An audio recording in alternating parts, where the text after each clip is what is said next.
The end of the year is upon us, so you know what that means. It's time for my top 20 albums of 2024. So like always, it's been a killer year for music, but there was a few I'm sure you're surprised that I'm not going to show, but I kept this the only albums I owned, so there were a few that potentially could have made the list, but if I don't own them, then they didn't make the list, so oh well. No honorable mentions, let's get this party started. And by the way, this is all in alphabetical order because choosing only 20 was difficult enough. Choosing the order would have been impossible, so I want to do it alphabetical orders, yep. Let's get this party started, people. Alrighty, so first up, we have a band from the US. Definitely one of my favorite modern black metal bands.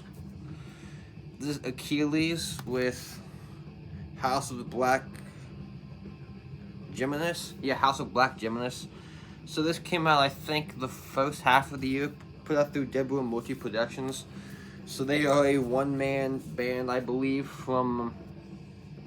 I think they're from Washington. I know they're from the West Coast. I believe it's Washington, though, but their debut was almost like a purely dark ambient record.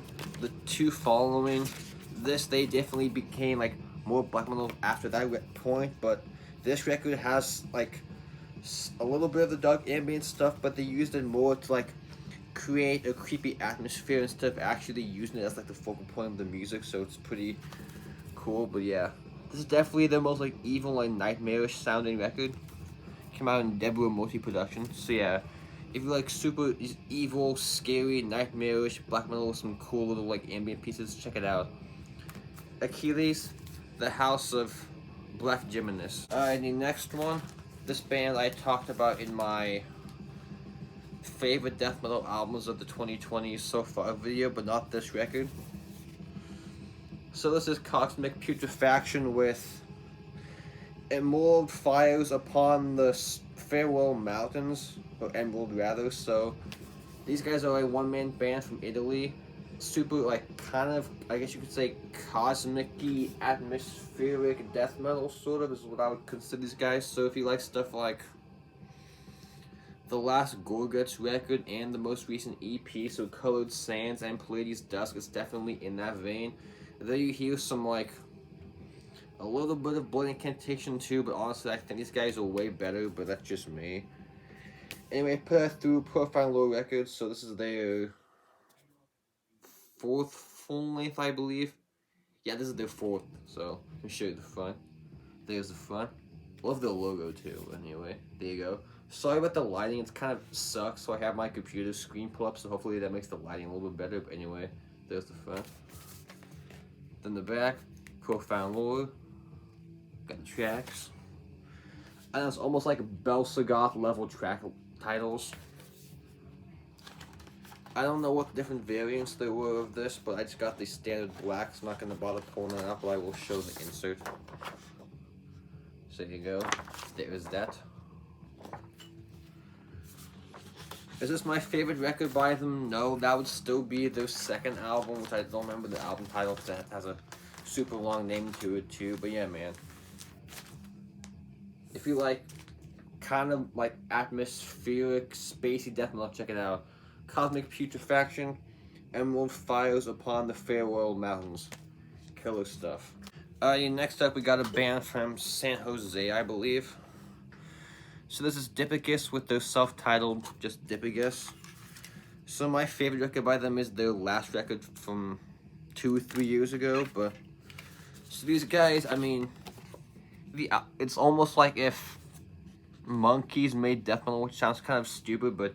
Every year there's always like an awesome, like kind of like knuckle dragging caveman beat your head with a rock death metal album. And this was definitely my favorite of that style for this year. But yep, awesome release. Put that through. Head Split did the LP, but I think Cryptid the Wizard did the vinyl, which is kind of odd that they're signed to a UK label despite being from the US. I'm not sure why nobody from the US could put out the LP, but oh well. Oh, let me show you the tape too, it's just yellow. So yeah, man, I feel like it's knuckle dragging, fun, caveman-y, like beat rocks with your face death metal. Definitely one of the best from this year in that style. There you go, check it out. Dipicus with their self-titled. one of the better newer bands from the modern Greek scene. So this is Funeral Storm with Cathartic Invocations. I'm not sure why I didn't see many people mention this album this year, considering their last record from 2019 got tons of praise and this one hardly at all. I believe these guys feature a member from Velothron or Rotting Christ, but don't quote me. I know it's one of those two, or Thou Art Lord. I know someone from the OG scenes in this band. I believe it's the vocalist, but don't quote me on that one. So yeah, good record. Definitely one of the best artworks of the year. I love that painting. It's very. I mean, you could tell you could definitely tell by the artwork it's a Greek black metal record. But yeah, put out through Hell's Headbangers. Oddly enough, you would think it'd be in like Osmos or something, but oh well. There's the tape. So man, if you like Greek black metal and you want a awesome newer band playing that style, check it out. Funeral Storm with Cathartic Invocations, again, put out through Hell's Headbangers. Alrighty, going to Italy again for this one. I'm glad this band is finally signed to a US distro, or label rather. So this is Flucci with Duck Face Killings. So this is their fourth or fifth full-length, I don't remember, I think it's fourth, but my favorite record by them is still Tropical Sun, the 2019 album, and it's definitely their peak in my opinion, but I don't know, this record I think is my second favorite, so this is the closest they've gotten to the like high, lofty standards of that one, so this is definitely better than their last records, because their last record I think is easily my least favorite, but it's still good though. And obviously, if you're a horror movie fan, you know this is based off of New York Ripper, which is a super weird but awesome Flucci movie, or Fulci rather. So, if you're into horror movies, go watch that, and this will make more sense. Awesome cover art by Ben Scudder too. So yeah, I know people were complaining about like the one rap song, but it's like 30 seconds, and honestly, it kind of works. Like adds to the atmosphere. Like you actually think you're in the movie for some reason. But yeah. And there's also sound clips too. I think they're from the movie, but don't quote me. I haven't seen the movie in a while, but that ending is still confusing. But yeah. So, if you're wondering why it's called Duck Face Killing, just to spoil it, it's like a killer, and every time he calls the victim, he does like quack quack quack quack quack quack quack quack, and then hangs up. So it's like the Mad Duck Man, I guess, is the killer. So anyway, there's the front. Love that painting again by Spence Scudder, who does awesome artwork. Then the back, again, put out through $20 spin. They were signed to Time to Kill Records before, who were a pain in the ass to get albums by. So luckily, I bought the two previous albums on tape because they were too expensive to even buy the vinyl, so I didn't want to bother with that. But there's the gatefold with the lyrics. And then I believe this is just the black variant. Yeah, black, but I like the labels though. It's almost like an old movie VHS thing.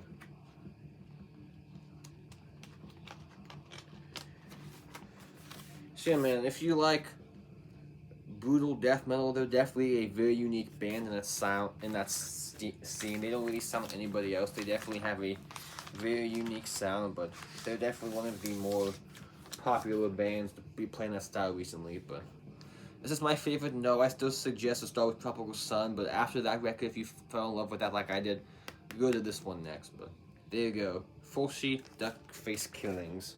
Alrighty, here's another band who they set their expectations very high with their last record, and they almost came close to it, but not quite in my opinion. So this is Cave In with the Formulous Fires. So their second record was like my number 2 or arguably number 1 of 2022, but this comes a little bit close. If these were ranked, this would be like probably top 5 or honestly top 3, but if it was just black metal, this would be number 1.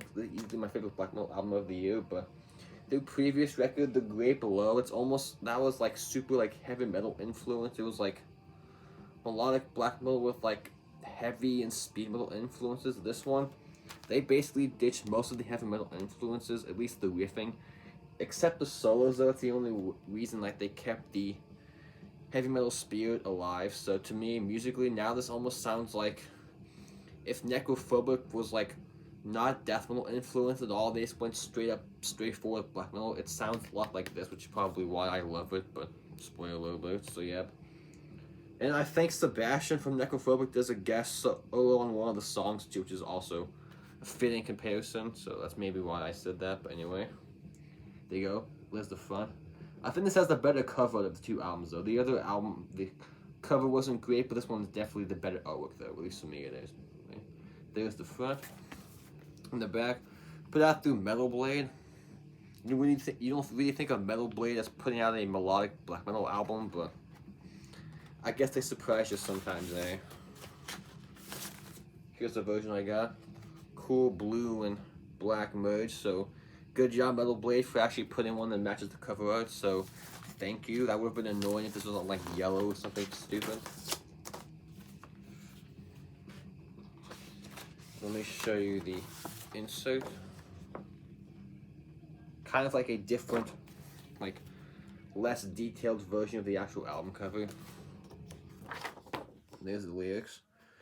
On Metal Archive, these guys are labeled Viking black metal, and I have no idea why. I don't hear any Viking in their sound, but that's just me, but oh well. So yeah. Cave In, the Formula's Fire. So like I said, if you like Necrophobic, but if you wanted them to like ditch death metal and just go straight forward black metal, is what they would sound like, but yep, great stuff. Cave In, the Formula's Fire, awesome record, very close to the last record, but not quite.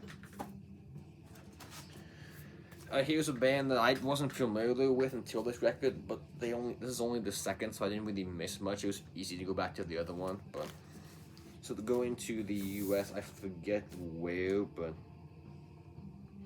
I want to say Texas, but it doesn't feel right, but I mentioned this in my last video, so I'll keep it brief, but The Laceration with I Road, so this is almost like to me, a thrashier, less technical version of the first two Decapitated records, with a little bit of Vader mixed in there too. I mean, you can see the t-shirt, you got a Deicide shirt and Decapitated shirt, so that's honestly not a bad comparison maybe, but so like, the first Deicide and riffing style, not really vocally at all, but it's more like the riffing of Deicide mixed with Decapitated, I guess, so it's maybe a comparison, but yep. So let me show you this. There's the front, dead pile of skulls, the logo. I showed this in my last video, so I don't want to go into too much detail showing the same album 2 videos in a row, so I'm kind of breezing through this one, but again, $20 spin. I forget who did their debut. I don't think it was $20. I want to say it was like Everlasting Spew, but I feel like that's completely inaccurate, but I don't remember. Maybe it was Dr. Scent, but oh well. Again, there's the lyrics. So if you like thrashy kind of technical death metal, this is a awesome record of the 2 albums they've done so far. My preferred of the 2, but like I said, the debut is awesome too though, so. But anyway. There you go. Laceration, I Erode. Alrighty, next up, so speaking of these Swedish masters, since it's me, you all knew they were going to be on the list, who will be kidding?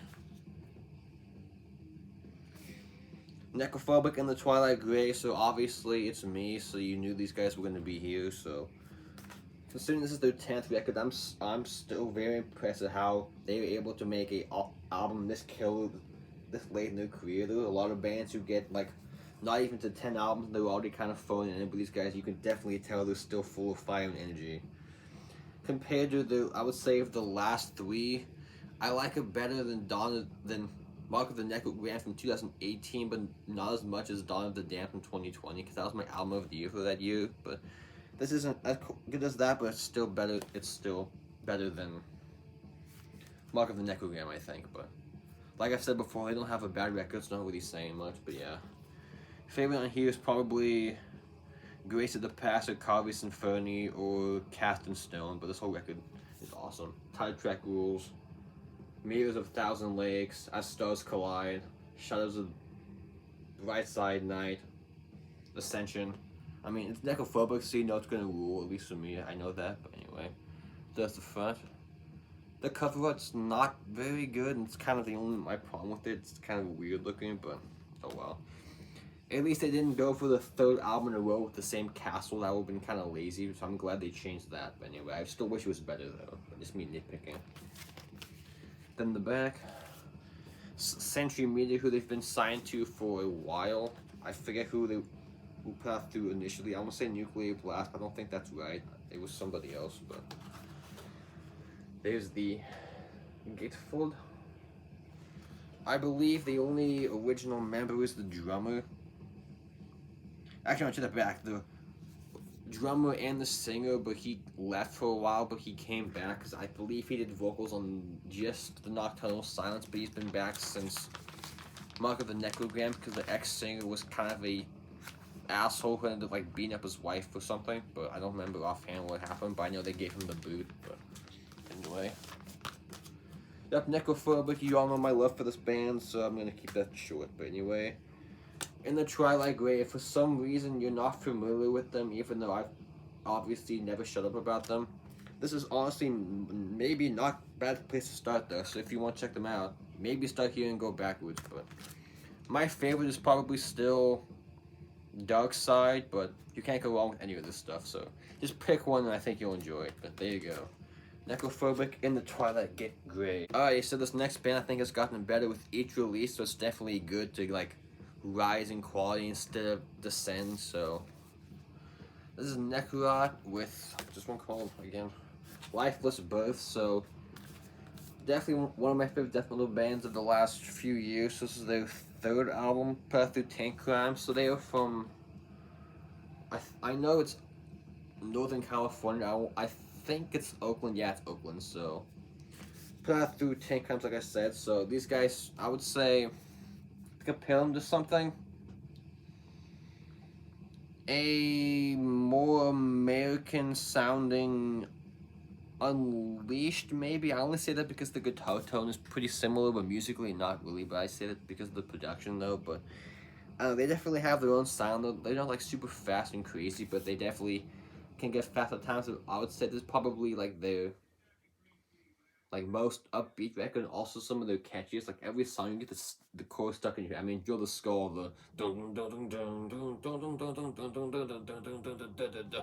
the Skull. You hear that once, you'll be singing that for the rest of the day, I guarantee it. But yeah, cool painting. I love that very weird looking creature. Cool gold logo too. It feels like embossed. But anyway, there's that. The back again, Path Through Tank Crimes. Gatefold with all the lyrics. It looks like a hellscape. And then this is this doesn't really match the cover at all, so I don't know why they chose that. But so Roger, if you're watching, close your eyes.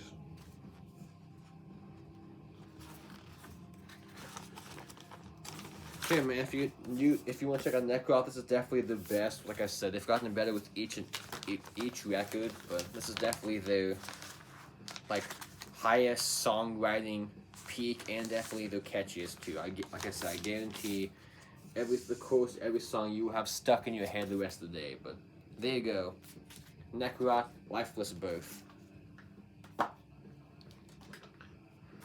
So these guys, I believe are American. Like, don't quote me on that, but I think they are. But so this is Obscene with Agony and Wounds. So I wasn't familiar with these guys until this album came out. So this is their third, I believe, and I've gone back and heard the first two. Those are good, but this one is definitely my favorite of the three. So to compare this to something, I would say it's like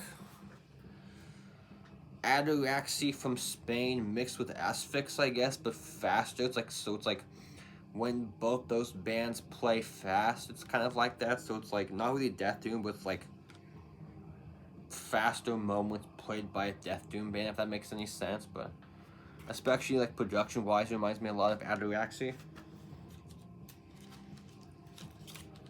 This came out through Nameless Grace of NFI. I did not mention that, so yep.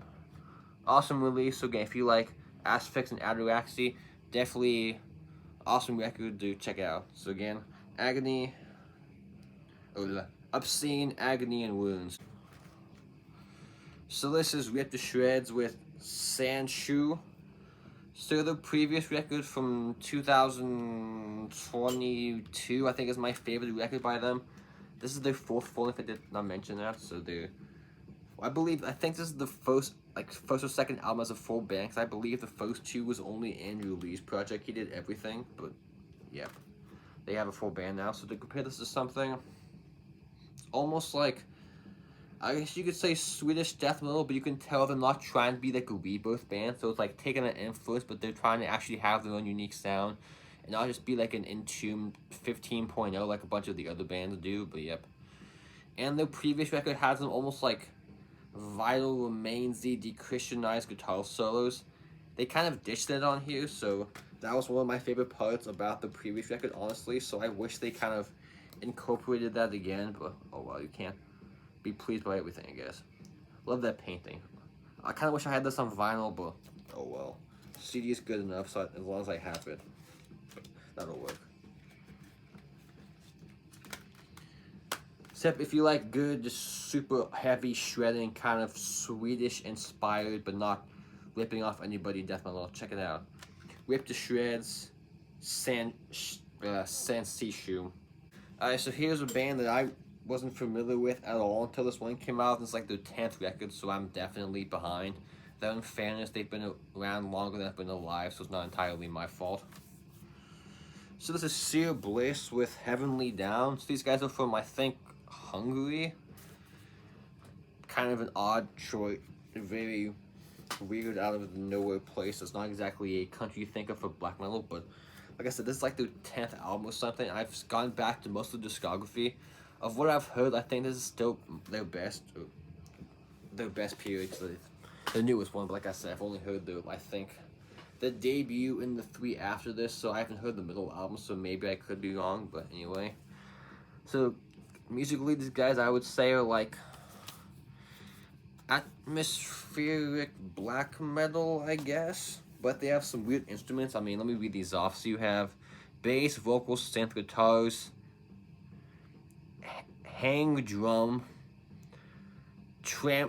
trombone, and guitars. So trombone and ham drum, I don't know what a ham drum is, but a trombone is something you definitely don't think of in the atmospheric black metal record, but honestly, they do it, it's somehow not annoying, because you think if they use it too much, you'd be, alright, that's enough of that shit, but they somehow make it actually work and give it a very unique sound. It's almost like they use it as like a guitar solo instead of it's like being there all the time, because if it was all the time, that'd get annoying, but using it just as a guitar solo every once in a while is a pretty cool, unique thing you don't really hear much, but yep. So again, Seer Bliss, Heavenly Down. Let's put out through Hammerhead Records if I did not mention that, but yep. Great record, so check that one out if you want some very unique sounding black metal with the unique instrument that's actually used somehow not annoyingly. Alright, you go into France for this one, so all over the place. This is Seth with Le France des Mandits. I'm sure I butchered that, even though I took 2 years of French, but I forgot most of what I learned. Put out through Season of Mist, so their last record I think was definitely one of the best black metal records of the last few years, but this, I haven't really heard their last record that much, honestly, so I can't really compare the two, but they were definitely, I would say their previous record I think was their best since their debut, but this is honestly on par with their last record though. So Seth, their debut, I don't remember what it's called, but that's definitely one of the most, like, I was gonna say most important, like one of the best black metal albums of the late 90s. It's like considered by many to be a late 90s classic for very good reason, but they definitely have a late career resurgence for their last two, so those are definitely on par with the first record. Not quite, but still. But yep. If you like just good, fast, but kind of melodic black metal, this is a good record to check out. So they don't sound like them, but they're definitely closer to like Vehement and Dark and Hold than say like Mutilation or something, so they're definitely closer to the more like modern melodic scene than the LLN, but yep. Great band, all their stuff's good, at least I've heard though, but there you go, check it out. So that is Seth, Le France des Mantus. I'm sure I butchered that, but oh well. Alright, so here's a band from the Netherlands who after I think 10-year break, definitely did not lose any of their fury. So there's a severe torture with the jaws of torn from the jaws of death. So these guys are from the Netherlands. Like I said, their first album in a decade. I believe this is their fifth or sixth. I know the two records. The first two are definitely my favorite, and I think they have 2 or 3 after that. So this is either their fifth or sixth record, but yeah. So I still prefer the first two. This one honestly took me a while to get into because they changed the vocals a little bit. They sound kind of weird if you're not used to it, but I would say the early material was more like brutal death. This kind of got away from that. It's more like, it is fast and heavy, but I would say it's more just straight up aggressive death metal instead of like brutal stuff, because their first two records were almost like, well, I would say that like the debut was almost like early Deeds of Flesh with Chris Barnes on vocals, so they kind of ditched the Deeds of Flesh and Cannibal Corpse influence, but I still think they got their own unique sound though, so yep. Great band. Like I said, the first two are still my favorite, but this I think they're best since their second record, but anyway, there you go. It's 10 songs, which it doesn't feel like it, because each song's only like 3 minutes, so it's a kind of short record, so it's honestly good to have a record that's like, at the end you want more instead of like at the end you're like fucking finally. So I'd rather have an album that's too short than have one that's too long. But yep, there you go. Alrighty, here's another band that was highly anticipated for a bunch of people, and it definitely lived up to their last record. So this is Spectral Wound with Songs of Blood and Mire. I seem to be in the minority. I fucking loved the 2020 record, and some people said that was kind of a letdown. I have absolutely no idea why. I thought that album was brilliant, but I seem to be in the minority about that. Like I said, I'm not sure why people said it was a letdown, but oh well, I guess everyone has their own taste. But so yep, definitely I would say compare these guys to something. It's almost like the Canadian answer to Craft, I guess. So it's like not atmospheric, not progressive, not melodic, straightforward, no bullshit, riffy black metal from Canada. I don't know if anyone from this band's played in For the Rest. That wouldn't be surprising, because it seems like every black metal band from Canada you've played in For the Rest, just like every band from Finland you've seen to play in Horna. So this is how it goes. But oh well. Like I said, the 2021's still my favorite of these two, but this definitely still a very good record though. But anyway, again, if you like this straightforward, no bullshit, riffy, awesome black metal, Spectral Wounds, Songs of Blood and Mire. Alright, so this was one of my most anticipated records of the year. Sentient Horror. This is In Service to the Dead of the Dead. Man, I love their album titles. So, Sentient Horror, definitely one of my favorite death metal bands of the modern era. Modern, but you know what I mean. So this is their 4th full length. My favorite is still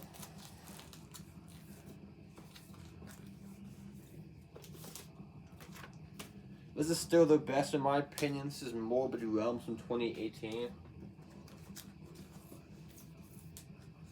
So that is definitely their high watermark so far. But so to compare these guys to something, it's like, well, they say they're a Swedish death metal influenced band, what they are, but to me it's almost like the more Swedish influenced death crawl, the more Swedish influenced Flesh Crawl albums. So it's like Sweden by way of Germany, so it's kind of like Swedish influence twice removed or whatever. So kind of pointless to say that, but you know what I mean. I don't like compare them to Flesh Crawl because of the vocals. It especially reminds me a lot of like As Blood Rains from the Sky, We Walk the Path of Endless Fire, and Made of Flesh. But I would say it's like less melodic than those two records, because they almost became almost like borderline mellow death in a couple of those points. But this definitely is more like just straightforward, no bullshit, in your face, Swedish inspired death metal. And they're from New Jersey, hilariously enough. They're from Stockholm, New Jersey, which I find pretty awesome that they're from that city, considering that's like the main influence. But anyway, I'm assuming this is when Spence Scotter. Oh look, it looks like him. Either him or Dan Seagrave, to say. I'm sure we'll insert anyway.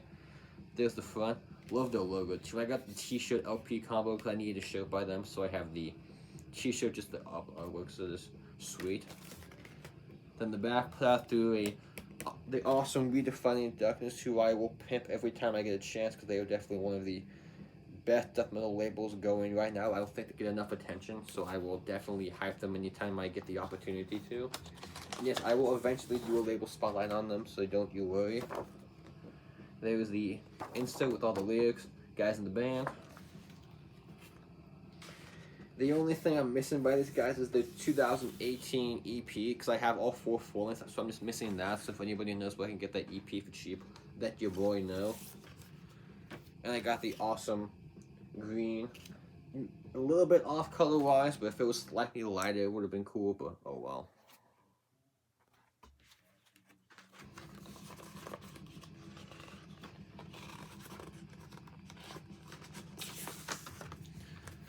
So yeah, man, these guys are definitely one of the best death metal bands of the last few years, at least for me they are. So if I had to have a big 4 of death metal bands from like 2010 onward, these guys are definitely one of my favorites. So yep, there you go. Sentient Horror and Service of the Dead. They're definitely one of the few bands where I know so far they haven't let me down, so I will instantly blind buy whatever they put out next. I know it will be awesome, so there you go. Sentient Horror and Service of the Dead. So this is Tombstoner with Rod Stink Rip. So like Necro, this is easily one of the catchiest albums of the year. Super high replay value, like it's like every song you like it gets stuck in your head, you want to hear it again and again. So that's how you know album's good, when you've played a bunch and you're still not sick of it. Honestly, what I'm definitely gonna admit what turned me on to these guys was that fucking awesome cover. I mean, if you see that in the shelf and you don't want to buy it, I don't know what to say, man, but yeah. So musically, these guys are from Long Island. You can kind of tell they're like an East Coast band because they have the like New York kind of grooviness that bands like Pyrexia and Suffocation have, just inherently being from the East Coast. But it's not like hardcore band at all, so they're not like Creeping Death or anything. They're definitely more straightforward death metal, but they like have that like New York like kind of bounciness to it. But they're not like technical at all like Suffocation, but you know what I mean. And they don't have breakdowns either, but if you know Suffocation's like mid pace, like beat someone in the head parts, you know what I mean by this. But yeah, this is their second full length, I believe. I still need the debut to put up the 2. This is definitely by far my favorite record by them. I mean, listen to the song Fucking Nasty, that like super awesome like thrashy riff in the middle. That's sweet. And then Sealed in Blood, Static White Noise, Reduced to Hate, Vials, Leave You for Last. Awesome. I mean, there you go. Let me show you that cover art again, because how badass is that? That's sweet. Definitely the best artwork of the year in my opinion. So if I was ranking the artwork, this would easily be number 1. In the back again, put out through the badass Redefining Darkness. Here is the lyric sheet. Guys in the band. I mean, you can even tell they're from New York. They look like a bunch of New Yorkers. And then this is on a yellow again. Doesn't really fit the artwork, but oh well, I'm not complaining. Spoiler, this is the last thing on Redefining Darkness, so I still need to pick up the new Oxygen Destroyer, because that was another record that they put out this year, but that didn't quite make my list, but I'll get to that eventually.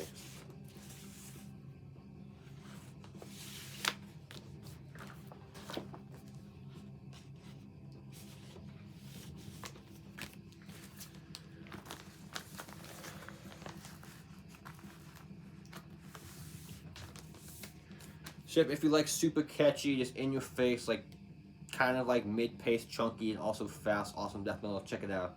Tombstoner, Rod Stink Rip. Alright, here's a band I'd never heard of until like 2 months ago, so sweet. But actually no, I take it back. It was in July, because I think it was the Heavy Metal OG stream where they did like their favorite albums halfway through the year, and Simon and Alan both talked about these guys, and the album cover I thought was awesome, and the description sounded cool, so I decided why not give it a chance, and I thought it was great. So I'm gonna butcher this name. This was Eunice Brick, Lick, and Carlton with Hacks and Sabbath. So these guys are from Chile. Like I said, I'd never heard of these guys before, which maybe because they're a long ass name, that doesn't really help any. So let's put that through Iron Bonehead. I got this from NWN. I think right now they still have, well, because I fell in love with this, I bought their 2 albums before this and their debut, so I'm missing the 2 in between. but they were super cheap, so that was awesome. I just blind bought those because I'm like, this one rules, there's no way the other ones aren't going to be great.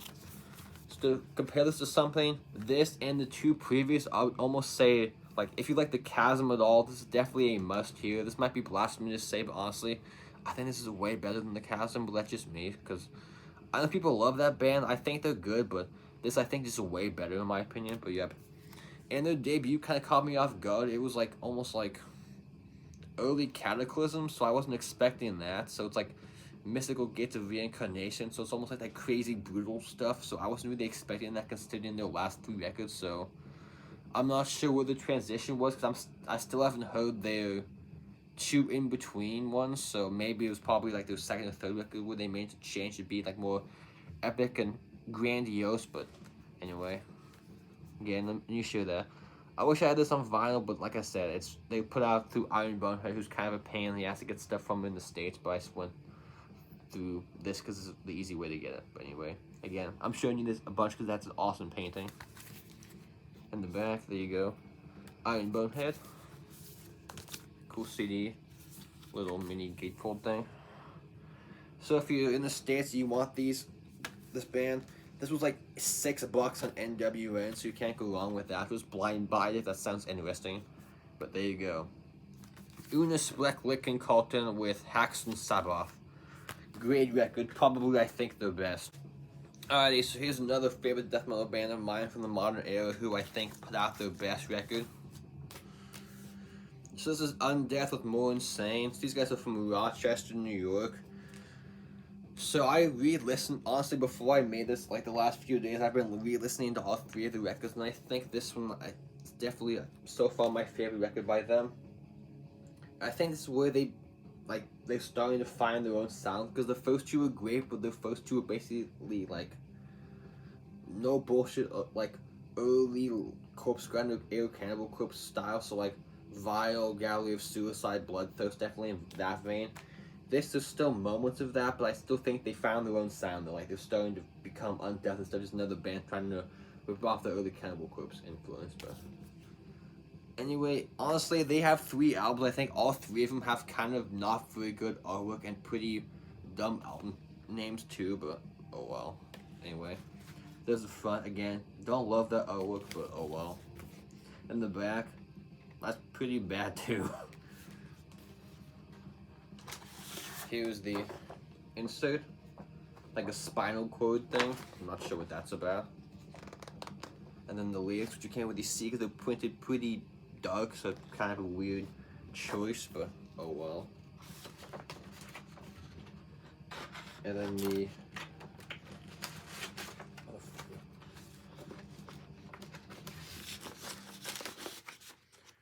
then the vinyl color I got is the, like, it looks like pink mixed with blood, kind of. So that's sweet. This is put out through Prosthetic Records, if I did not mention that. Prosthetic Records, so yep. Great stuff, like I said, my favorite of their first of their 3 records, because I think this is where they are becoming their own entity instead of another band trying to pay homage to early Cannibal Corpse, but there you go. Undeath, More Insane. Alright, so this next band is from Atlanta, and I was definitely anticipating their first full-length based off their EP from 2022. Luckily, it did not disappoint me. So this is Vile Rice with Senescence. So these guys are from Atlanta, like I said. I would say to compare to something, it's like progressive death, I guess. So like Argumentum mixed with Void Ceremony. Though it's not as like bass heavy as the Void Ceremony is, but definitely musically it is that. But like I said, they have their own sound, though. This is just like a bass comparison. Like if you like those bands, and you will also like these guys. But like I said, they have their own unique sound going on. So yep. Considering this is their debut full length, is a awesome first like proper effort. So looking forward to whatever they do after this. But yep. Don't really see people mention these guys, but hopefully when you and List are getting pumped out, more people will mention them with this, but we'll see. So again, if you like awesome progressive death metal, check it out. So that is Vile Rights Senescence. Alrighty, so that is it. Thank you for watching. Hopefully you found some cool new shit.